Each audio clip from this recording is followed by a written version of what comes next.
말씀의 본문은 요한복음 14장 1절에서 14절입니다. 설교의 제목은 근심하지 말라입니다.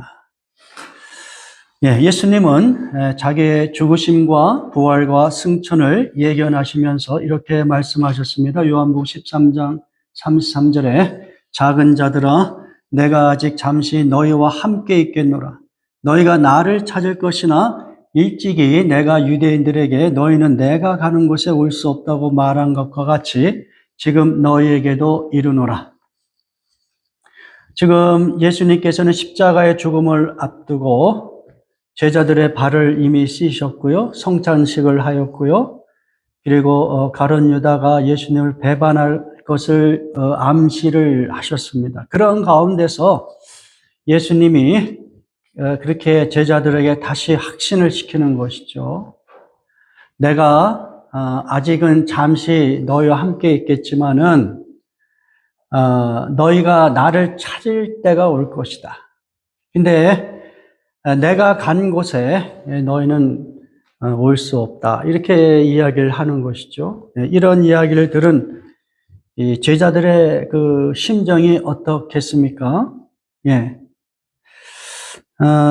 시몬 베드로가 예수님께 이렇게 묻는 것이죠. 주여 어디로 가시나이까? 예수님이 자꾸만 어디론가에 가신다고 하시는데 어디로 가십니까?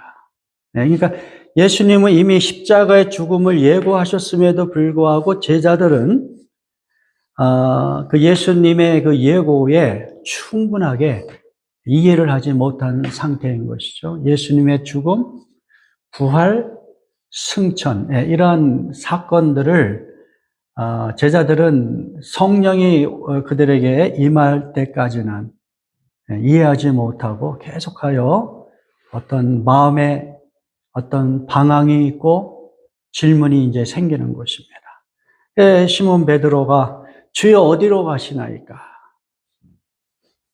예수님께서 이렇게 말씀하십니다. 내가 가는 곳에 내가 지금은 따라올 수 없으나 후에는 따라오리라. 지금 예수님이 가시는 곳은 어디입니까? 부활 승천이잖아요. 아버지 하나님의 그 나라로 들어가시는 거잖아요. 아버지 하나님의 우편에서 이제 세상을 통치하는 그런 위치로 올라가실 거란 말이에요. 그러나 이제 제자들은 여전히 이 땅에서 예수님이 주신 사명을 감당해야 되는 것이죠. 우리는 이제 성경을 통해 그걸 이미 알고 있어요. 제자들은 그걸 아직 몰라, 충분히. 그런 상황에서 베드로가 이렇게 답변합니다. 주여, 내가 지금은 어찌하여 따라갈 수 없나이까? 주를 위하여 내 목숨을 버리겠나이다. 그러니까 주님이 가신 길 나도 따라가겠습니다. 어딘지 잘 모르겠지만 충분히 이해하지는 못하겠지만 주님을 위하여 내 목숨 다 바치겠습니다. 예수님께서 이렇게 말씀하시죠. 내가 나를 위하여 내 목숨을 버리겠느냐? 내가 진실로 진실로 내게 이르노니 닭 울기 전에 내가 3번 나를 부인하리라. 베드로의 결심과는 다르게 오히려 베드로는 자기의 생명이 이어받을 때에 예수님을 부인하고 저주할 것이라는 것을 예수님께서 예고하고 계시는 것이죠. 이런 모든 상황들, 그 분위기, 그 속에서 제자들이 경험하는 마음의 상태는 어떤 것이겠어요? 근심의 상태란 말이에요. 근심의 상태. 이 근심하다라는 동사, 타라소라는 동사는 자극한다, 선동한다, 물을 흐리게 한다, 이런 고요한 상태에 있는데 갑자기 그 마음에 동요를 일으키는 것. 그래서 공포와 두려움 이런 것들이 섞인 그런 마음의 상태, 그게 뭡니까? 근심이죠. 너희는 마음에 근심하지 마라. 제자들은 이미 그것을 경험하고 있는 거예요. 이제 예수님은 우리가 구체적으로 이해할 수 없지만 우리 곁을 떠나시는구나. 예수님과 3년 반 동안 동거동락, 정말 엄청난 경험을 한 거 아니겠어요? 하나님만이 보여줄 수 있는 어떤 하나님의 능력과 또 하나님의 사랑, 이런 것들을 예수님을 통하여 다 몸소 체험하는 그 3년 반의 시간은 정말 대단했을 것 같아요. 네, 대단했을 것 같아요. 너무 좋은 기억이었을 것 같습니다. 그런데 마지막 이 순간에 제자들이 전혀 경험하지 못한 마음의 두려움이, 근심이 확 찾아오는 것이죠. 우리는 어떻습니까? 우리가 이 땅에 살아가면서 끊임없이 우리를 힘들게 하는 것은 어떤 사건을 통하여 또는 어떤 사건이 없어도 우리의 마음이 흔들리는 것이죠. 마음이 참 고요하고 평화로운데 뭔가가 내 마음을 두렵게 해요. 어떤 것은 분명한 이유가 있고 어떤 것은 분명한 이유가 없을 수도 있어요. 그런데 우리의 마음의 상태가 불안해요. 근심이 우리의 마음을 지배합니다. 그런 것들을 우리가 생각하면서 예수님께서 제자들에게 권면하신 두 가지 이유를 통하여 근심을 극복하는 그러한 경험을, 삶을 살아갈 수 있기를 주님의 이름으로 축원합니다. 예수님께서는 제자들에게 근심하지 말라고 하면서 그 이유를 두 가지로 이야기해요. 오늘 어쩌면 그 중에 한 가지 이유만을 다루고, 그리고 두 번째 이유는 다음 주에 하는 것이 좋겠다, 이런 생각을 하고 있습니다. 자, 일단은 말씀을 제가 지속합니다. 자, 예수님께서는 제자들이 근심하지 말아야 될 이유를 첫 번째 무엇이라고 말씀하시냐면 예수님이 다시 오겠다는 약속 때문에 그렇다는 거예요. 예? 자, 이 부분 같이 말씀의 본문을 읽습니다. 요한복음 14장 1절에서 4절 같이 봉독합니다. 너희는 마음에 근심하지 말라. 하나님을 믿으니 또 나를 믿으라. 내 아버지 집에 거할 곳이 많도다. 그렇지 않으면 너에게 일렀으리라. 내가 너희를 위하여 거처를 예비하러 가노니 가서 너희를 위하여 거처를 예비하면 내가 다시 와서 너희를 내게로 영접하여 나 있는 곳에 너희도 있게 하리라. 내가 어디로 가든지 그 길을 너희가 아느니라. 2절에 보면 내 아버지 집에 거할 곳이 많도다. 영어 성경에서는 NIV에 그렇게 되어 있죠. In my father's house are many rooms. NIV 성경은 many rooms 이렇게 번역을 했는데 킹 제임스 버전에서는 맨션으로 번역을 했어요. 맨션. 그러니까 아버지 하나님의 집에는 많은 룸이 있다. 지금 예수님은 너희들이 충분히 이해하지 못하지만 지금 내가 아버지 집에 이제 승천하는데, 그래서 아버지 집에서 아버지 보좌 우편에서 세상을 통치할 것인데 그 아버지 집에는 많은 맨션, 룸이 있다. 이렇게 이야기하고 있는 거예요. 다시 이야기하면은 하나님은 인간들을 구원하기 위한 충분하고 그리고 어떤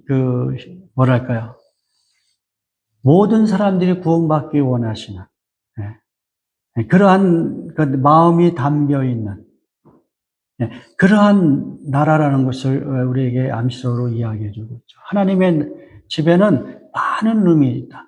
많은 사람들이 들어와서 하나님의 임재 속에서 진정한 행복을 누릴 수 있는, 기쁨을 누릴 수 있는 그러한 곳이다. 그렇지 않으면 너에게 일렀으리라. 만약에 그런 나라가 아니라면 예수님께서 그렇게 얘기했을 것이다. 근데 내가 너에게 강조한다. 하나님의 나라는 많은 사람들이 하나님의 임재 안에서 충만한 기쁨을 누릴 수 있는 충분하고 그리고 풍성한 그러한 어떤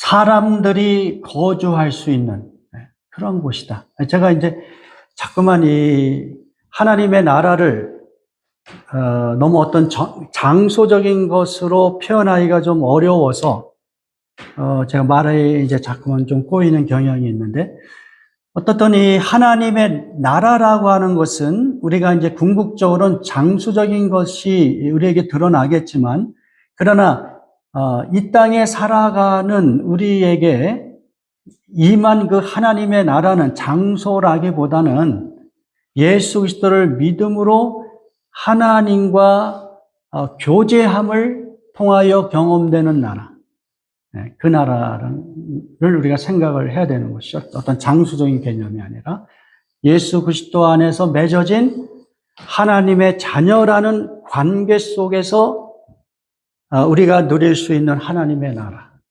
그 나라는 모든 사람들에게, 많은 사람들에게 열려 있다. 이제 그렇게 우리가 생각을 해볼 수가 있죠.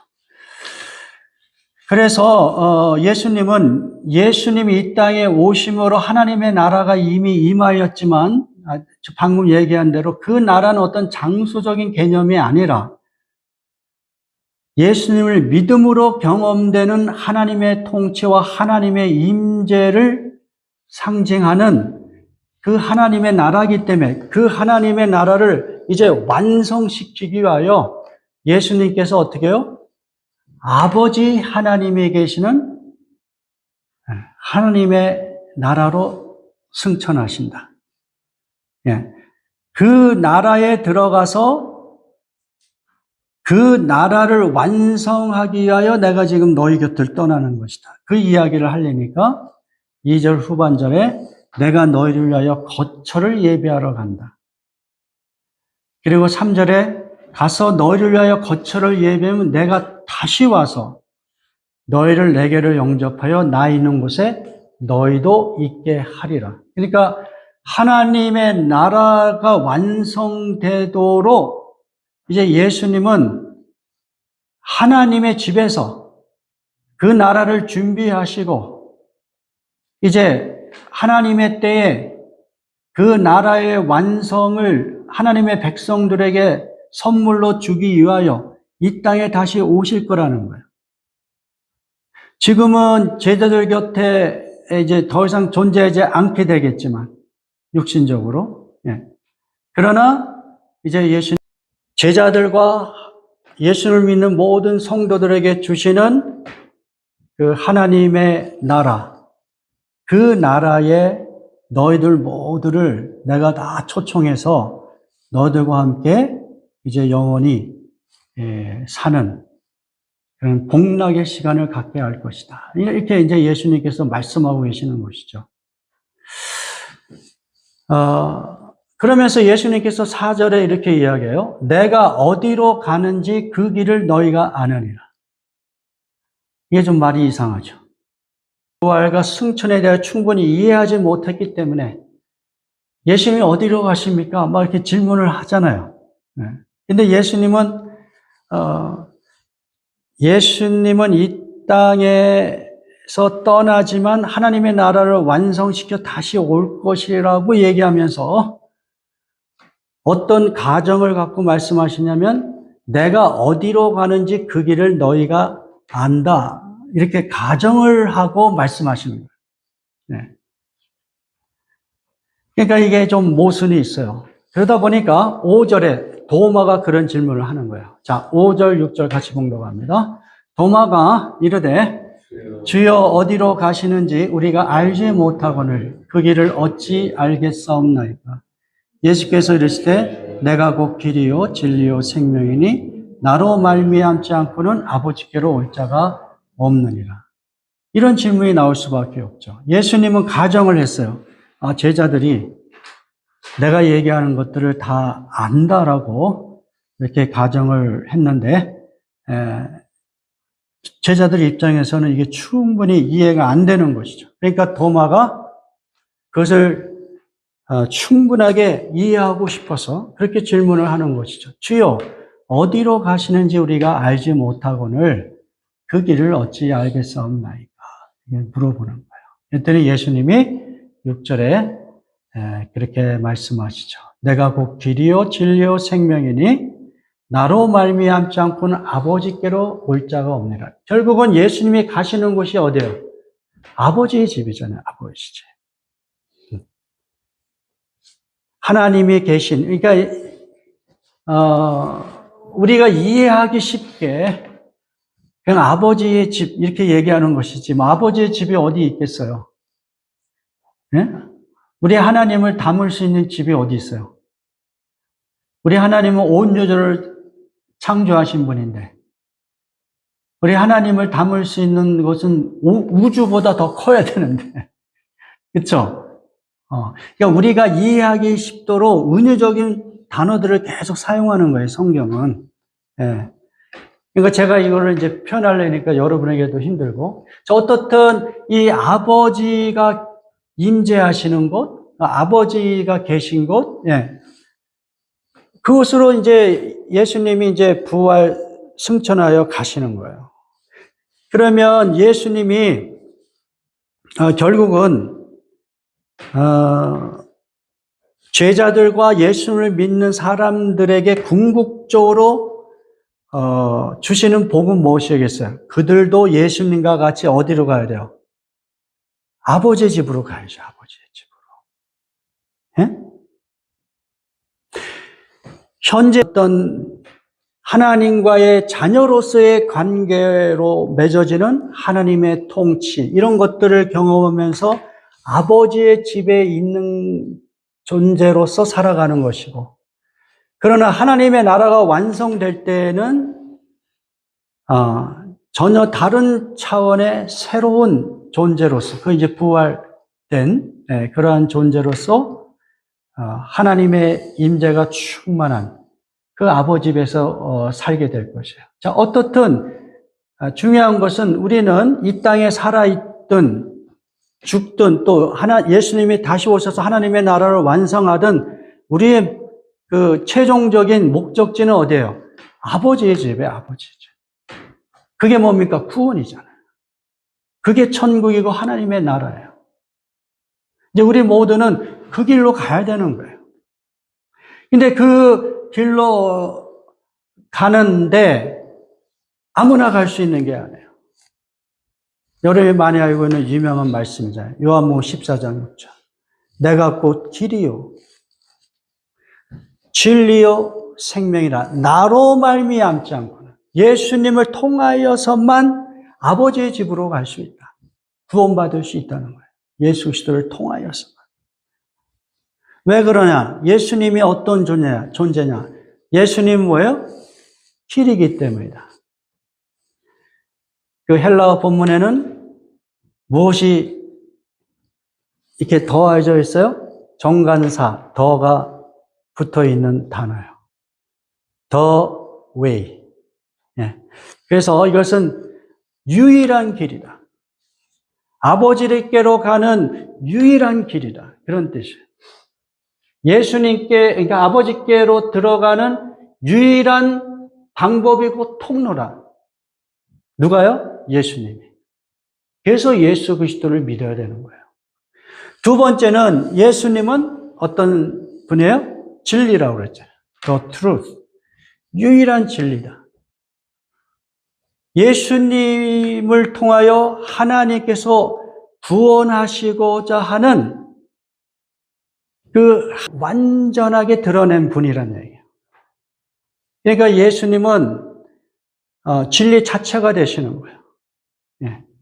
어떤 그 상대적인 그런 어떤 그 지식이나 상대적인 가치, 이게 아니라 절대적인 어떤 지식과 가치를 포함하는 하나님이 주신 완전한 계시로서의 진리예요.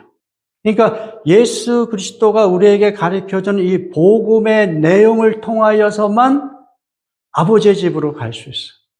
그래서 예수님은 유일한 진리가 됐어요. 그리고 예수님은 어떤 분이세요? 생명이니. The life예요. 이것은 생명 자체. 생명을 창조하시고 생명을 부여해 줄 수 있는 창조주 하나님으로서의 생명 자체이시다. 그러므로 이러한 분이 예수님이기 때문에 예수님을 말미암지 않고는 아버지의 집으로 갈 수 없단다. 그렇게 예수님께서 설명을 해 주시는 것이죠. 자, 이렇게 예수님은 제자들에게 근심하지 말라. 왜 그러냐? 너희가 나를 믿고 또 나를 신뢰함으로 너희들은 이제 무엇이 보장이 되어 있어요? 아버지의 나라로 들어갈 수 있는, 하나님의 나라를 보장받는 그러한 은총이 있단다. 그러한 약속이 너희에게 이미 주어졌단다. 그것 때문에 너희가 너무 불안해하거나 근심에 빠지지 않기를 바란다. 예수님이 이렇게 말씀하고 계시는 것입니다. 자, 여러분, 이런 말씀이 과연 오늘날 여러분에게 힘이 되세요? 여러분이 이 땅에 살아가면서 많은 문제로 인하여 근심, 걱정, 불안해 한단 말이에요. 그런데 예수님께서 여러분에게 말씀하시는 거예요. 야, 내가 너에게 약속을 할게. 너희가 나를 믿으면, 너희가 나에게 충성하면 하나님의 나라가 보장된다. 그 나라는 현재적으로는 영적인 어떤 영적인 것으로 그것이 경험될 수 있지만, 그러나 그 나라가 완성이 될 그날이 반드시 올 것이다. 내가 다시 올 것이다. 그래서 너희들이 정말 이 하나님의 나라가 무엇인지를 충분하게 안전하게 경험할 수 있도록 내가 약속을 할게. 그런 이야기를 여러분에게 하신다면 여러분은 그 말을 듣고 이 근심에서, 불안함에서 벗어날 수 있습니까? 벗어날 수 있기를 주님의 이름으로 축원합니다. 이게 이제 일종의 하나의 커다란 갭인 거예요. 무슨 이야기냐? 우리의 사고방식과 우리의 생활 양식은 어디에 더 많이 이렇게 관여되어 있어요? 먹고 마시고 세상에서 생존하는 방식. 그게 더 절실한 거야. 의식주의 문제가 더 절실한 거야, 우리는. 그 문제가 너무 절실하기 때문에 지금 눈에 보이지 않는 방식으로 임한 영적인 하나님의 나라? 그것은 너무 공허하게 보이고, 그리고 그 나라가 완성된다고, 예수님이 다시 오신다고, 그러한 메시지는, 그러한 약속은 나에게 너무 추상적이고 허황되고 실제적이지도 않게 느껴지는 거예요. 내가 예수님을 믿었는데 나는 여전히 어떤 곧다의 약속이 우리에게 충분히 위로가 되지 않아. 그 상태 아니에요? 여러분 어떠세요? 아니면 예수님이 다시 온다, 오셔서 하나님의 나라를 완성해서 여러분들을 아버지의 집에 영원토록 살 수 있는 그 복락, 지복의 그 삶을 살 수 있도록 약속한다. 이 말씀이 여러분에게 정말 그 힘이 돼서 이 땅에서 경험하는 그 모든 고통과 아픔을 극복할 수 있는 원동력이 되십니까? 이게 이제 질문이에요. 저와 여러분이 거기에 대해서 끊임없이 질문해야 돼. 네. 그렇지 않으면 우리는 완전히 하나님의 나라에 대한 그 어떤 약속을 무시해버리거나, 아니면은 마치 믿지 않는 사람들이 살아가는 방식과 같이 그냥 의식주의 문제로 그냥 다 집중해서 살아가거나 그거예요. 근데 우리는 한 발은 교회에 걸쳐 있고 한 발은 예수를 믿는다고 하는데 다른 발은 뭐예요? 이 의식주의 문제 때문에 너무 힘든 거예요. 자, 이 요한복음을 받아든 요한 공동체가 있을 거네요. 이 요한이 보낸 이 글을 읽는 그 교회가 있을 거네요. 성도들이 있을 거네요. 자, 근데 그 성도들은 어느 시대 사람이냐면, 자, 이 요한복음은 대략 AD 85년에서 90년 어느 중간에 쓰여졌을 것이다. 이렇게 이제 예상을 한단 말이에요. 그러면 예수님이 돌아가신 지 50년이 지난 거예요. 50년이. 근데 예수님을 열심히 50년 동안 믿고 따르고 그리고 이제 사도 바울과 같은 사람들은 예수님이 자기가 살아있는 동안에 다시 오실 것이다. 하나님의 나라를 완성하실 것이다. 그런 기대감으로 정말 열심히 주님의 말씀을 따르고 말씀을 증거했단 말이죠. 그런데 그들의 당대에 예수님이 오시지 않으셨어요. 이제 바울도 죽었습니다. 바울도 경험하지 못하고 죽었고 이제 사도 요한만 살아남은 거예요. 근데 사도 요한이 섬기는 그 공동체, 교회 성도들은 어때요? 여전히 예수님이 다시 오실 것을 기대하고 있을 거 아니에요. 그렇죠? 그런데 그들의 형편은 어떻습니까? 로마 제국이 쇠퇴했어요? 여전히 강력한 제국이고 예수님을 믿는 사람들을 여러 가지 방식으로 고통을 주고 핍박하는 그러한 세상 속에 살고 있는 거예요. 교회 공동체가. 그러한 공동체에게 하나님은 성령을 통하여 사도 요한에게 이런 예수님의 말씀을 기록하게 하시는 것입니다. 어떻게 해요? 예? 너희는 마음에 근심하지 마라.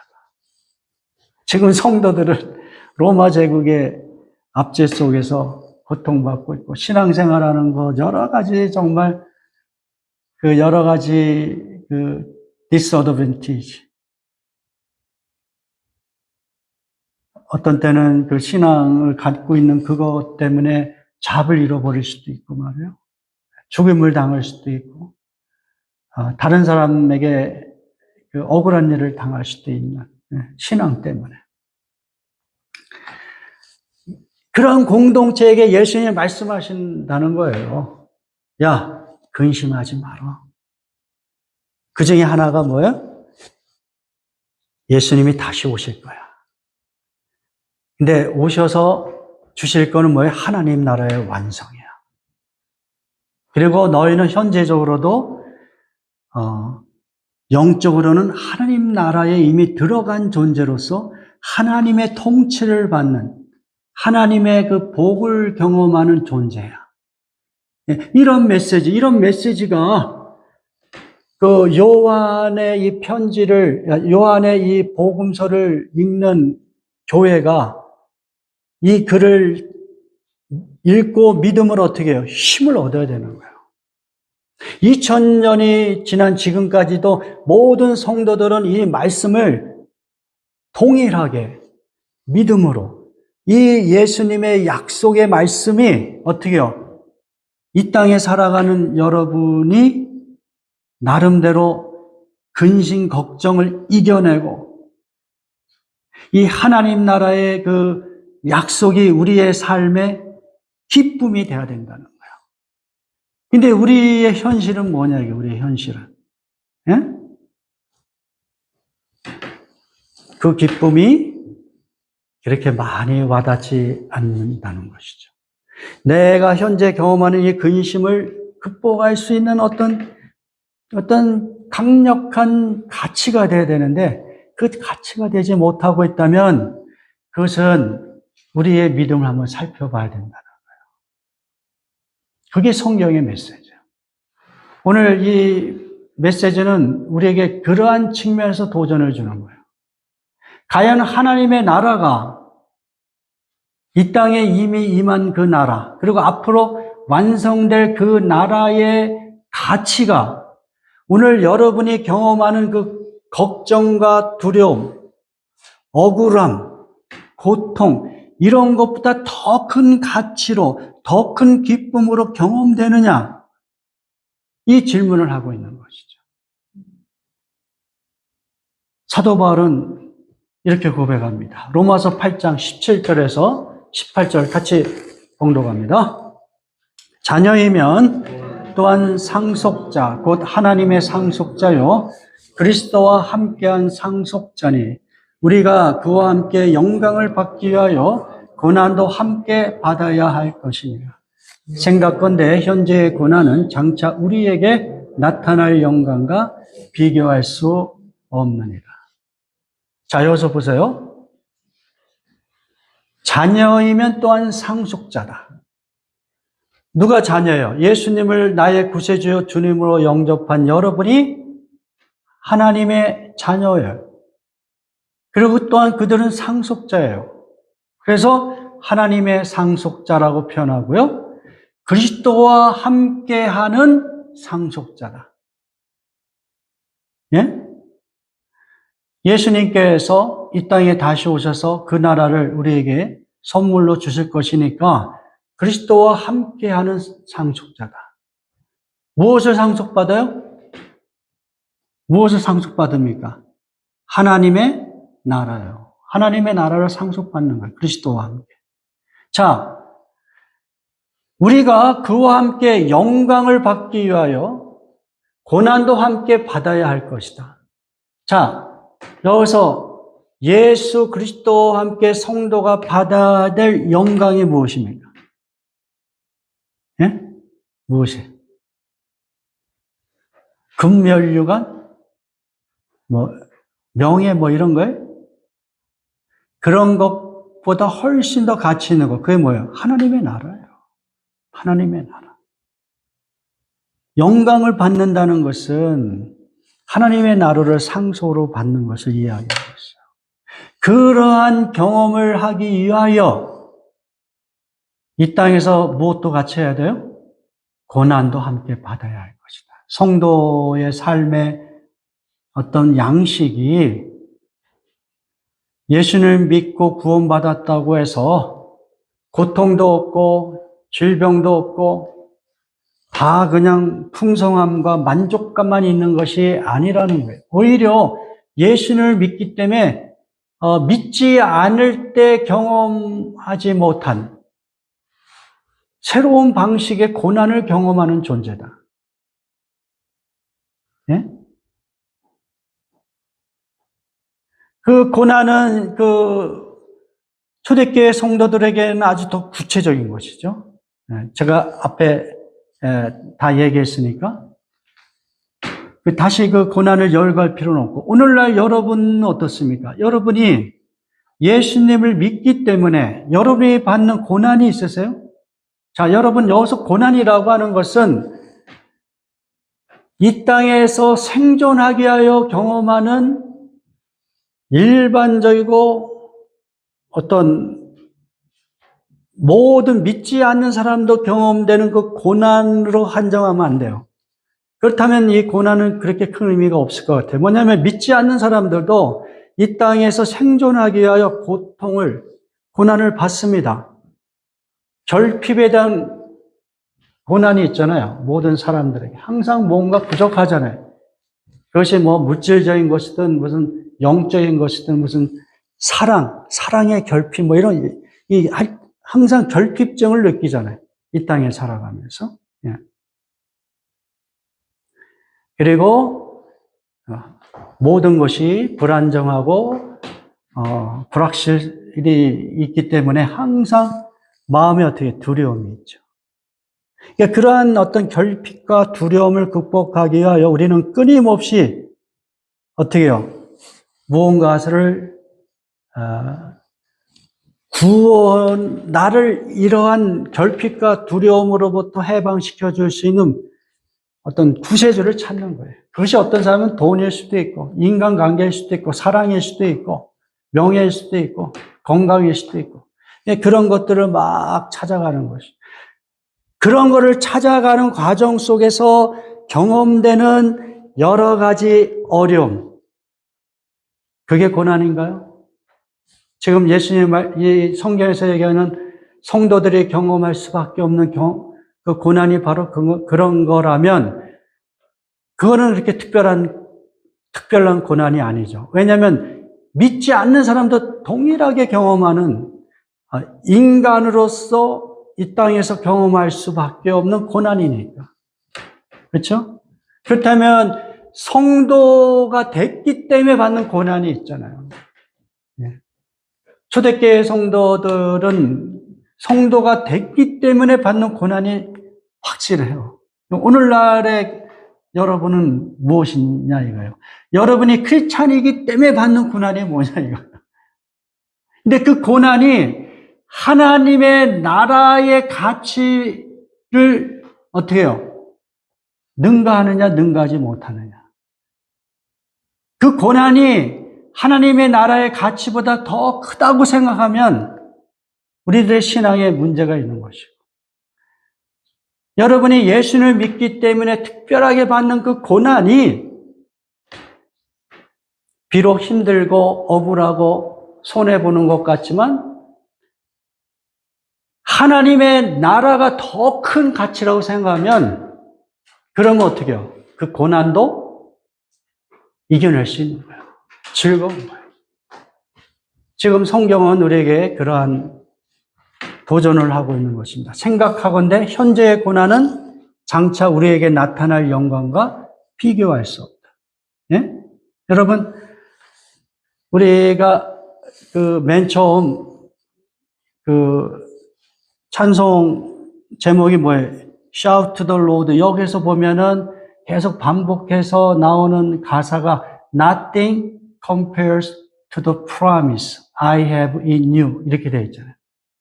성도가 예수 그리스도 안에서 갖는 the promise, 그 약속. 그 약속은 이 세상의 그 어떠한 가치보다 뛰어나다. 비교될 수 없는 놀라운 것이다. 똑같은 표현이에요.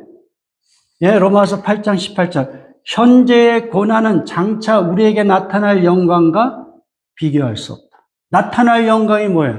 하나님의 나라잖아요. 그 나라의 가치는 현재 우리가 하나님 나라의 가치를 쫓아가는 과정 속에서 경험되는 그 많은 고난을 뛰어넘는 엄청난 것이다. 여기에 여러분이 공감하고 믿고 확신한다면 여러분이 이 땅에서 어때요? 하나님의 나라를 위한 고난도 웰컴. 고난도 웰컴. 야고보서 1장에서 보면 모든 환난도 웰컴 하자고 그러잖아요. 왜냐하면 그것을 통하여 우리 안에 하나님의 나라가 충만하게 임재하는 것을 경험할 수 있기 때문에 그런 것이죠. 여러분이 하나님의 나라를 위하여 살기 때문에 받는 그 고난이 무엇입니까? 한번 열거해 보세요. 사람마다 조금씩 차이는 나겠지만 대표적인 것이 예를 들어서 오늘 여러분이 이렇게 드리는 예배라고 하셨어요. 이 예배를 하나님 앞에 드리기 위하여 여러분이 어때요? 많은 것을 희생한 거예요. 시간과 스케줄과 사람들의 약속과 어떤 그 많은 에너지를 다른 곳에 다 사용할 수 있는데 오늘 하나님의 나라를 여러분이 나름대로 바라보니까 그 나라를 위하여 나름대로 헌신한 거예요. 그게 뭐예요? 예배예요.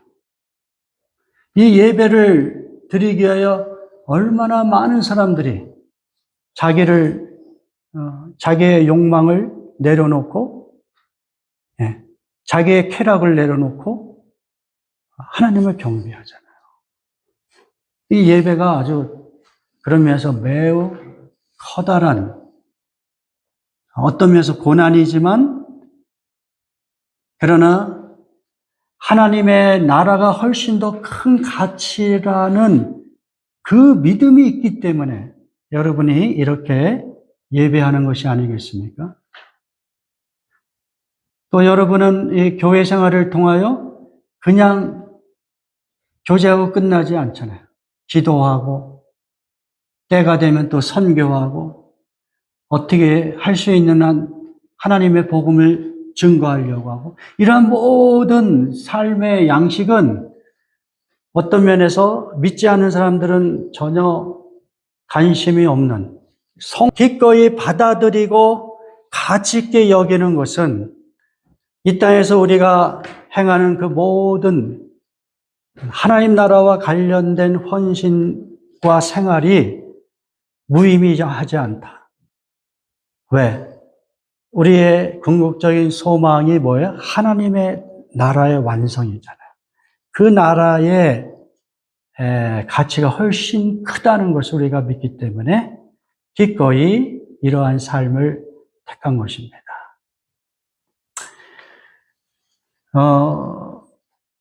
여러분, 그래서 우리가 다시 한번 우리 자신을 돌아볼 수 있기를 바랍니다. 우리가 현재 경험하고 있는 어떤 근심이 있어요. 마음의 흔들림이 있어요. 근데 이제 우리 성도에게는 분명한 약속이 있습니다. 무엇이에요? 하나님의 나라가 영적으로 이미 임했다는 것이고, 그리고 그 나라가 완성되는 때가 있을 것이라는 그 약속을 갖고 있는 사람입니다. 그 약속이 엄청난 가치가 있기 때문에 현재 우리가 경험하는 고난과 많은 어려움들이 있더라도 그것은 우리의 삶을 무너뜨리지 못한다. 그러한 어떤 그 합리적인 결론을 내리면서 이 마음의 근심과 동요를 극복할 수 있기를 주님의 이름으로 축원합니다. 예, 이 가사를 생각하면서 우리 Shout to the Lord 다시 한번 이 가사를 생각하면서 같이 불렀으면 좋겠습니다.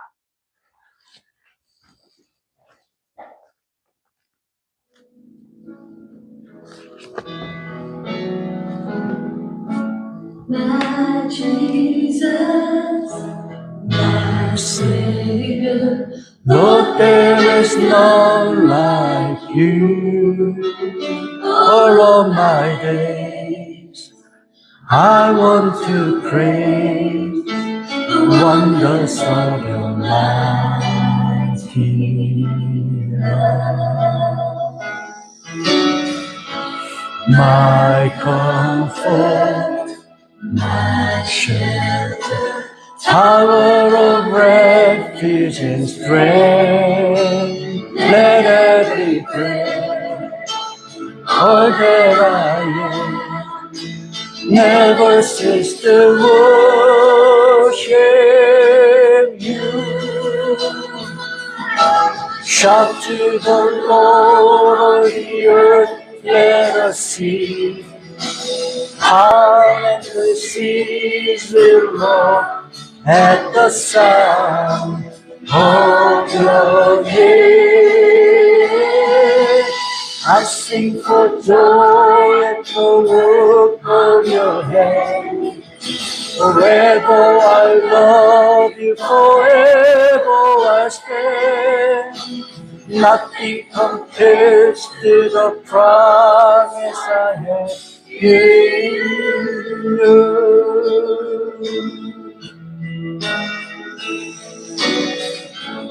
My Jesus, my Savior, Lord, there is no way, the wonders of your mighty love. My comfort, my shelter, our refuge and strength, let every friend, all that I am, ever cease to worship you.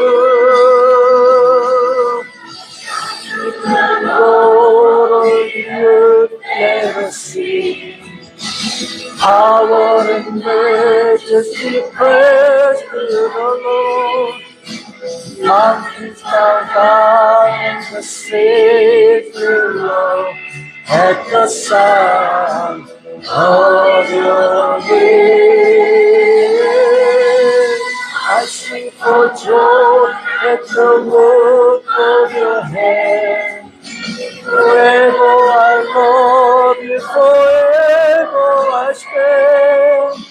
Nothing compares to the promise I had in you. Earth never seen. Power and majesty, praise to the King. Come and be Lord, at the sound of your hand. Forever I love you, forever I stand. Nothing compares to the promise I had in you. Promise I had. Nothing compares to the promise I had in you. 예, 우리 다 같이 기도합니다.